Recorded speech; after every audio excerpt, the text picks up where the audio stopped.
paanyaya na dinayag ni Jesus yung pananalig na ito ay nakabase lang sa ating pagkilos sa daigdig na ito. Hindi lamang sa usapin pagdating ng kamatayan. At kung tusin pwede, ito'y bahagi ng ating buhay habang tayong tumatawag sa daigdig na ito. Kasi ano sabi niya sa pagkakataon, ang katotohanan at ang buhay.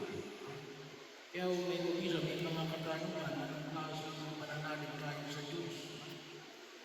Sabi nga ngayon, tulad na limbawa na pagkakataon, kapag umuulan, saan tayo nananalig sa Diyos? Nakatakot ba tayo? Pag umuulan, hindi kaya umamagyo, sino yung kinakatakutan natin? Pagkakataon na kung saan yung mga tao natin, yung pananalig sa Diyos, yung bang pananalig natin sa Diyos kapag dahil kuminsan, kapag nanonood ka ng TV, kapag may nahuling gumawa ng masama, ang kanyang sinasabi ay nagawa ko lang ito kasi para may makain ang aking mga sa buhay.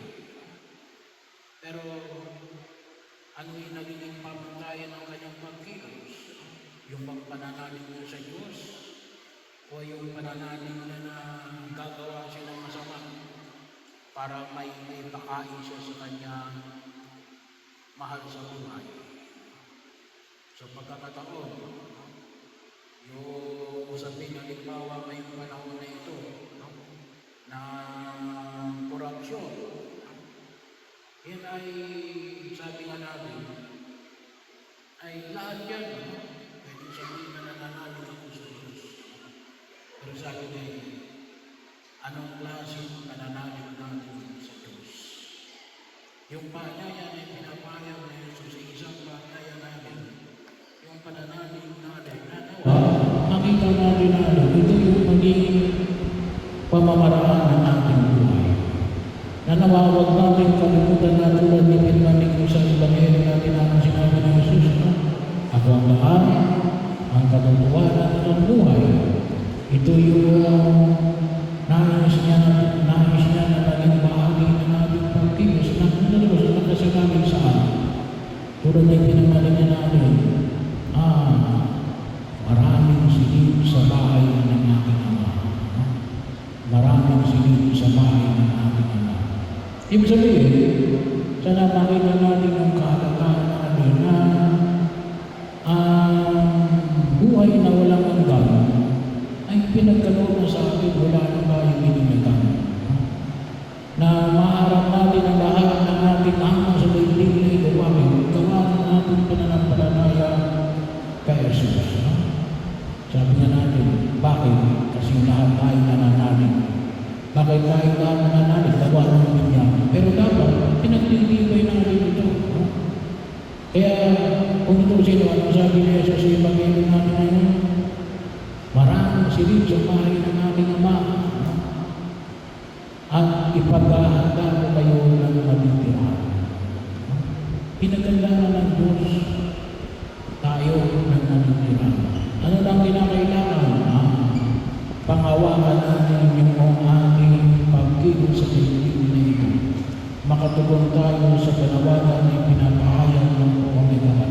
Lalong-lalo na sa tulong ng mga sakramento.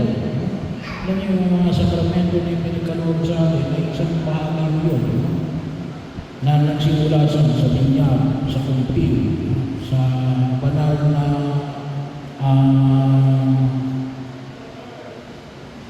komunyon, sa pamamagitan ng biyaya na pangungumpisal, pagpapain ng langis, yung mga may asawa na magpakasal sa simbahan, at kung may mga magnanais na pumasok sa buhay konsagrado. Pero bahagi ito na huwag natin kalimutan na isang pumuli kapal natin, pakinabangan natin ang biyaya na pinagkakaloob ng Diyos bawat isa sa atin. At gawa naman, ito ibinigay ng Jesus para pakinabangan natin, hindi lamang pagdating ng kamatayan, ngunit habang tayo tumataas sa dibdib na ito. Bakit? Sabi nga natin, lahat tayo, ayaw natin na tayo ay mapasama. Kasi bakit tayo na napapasama?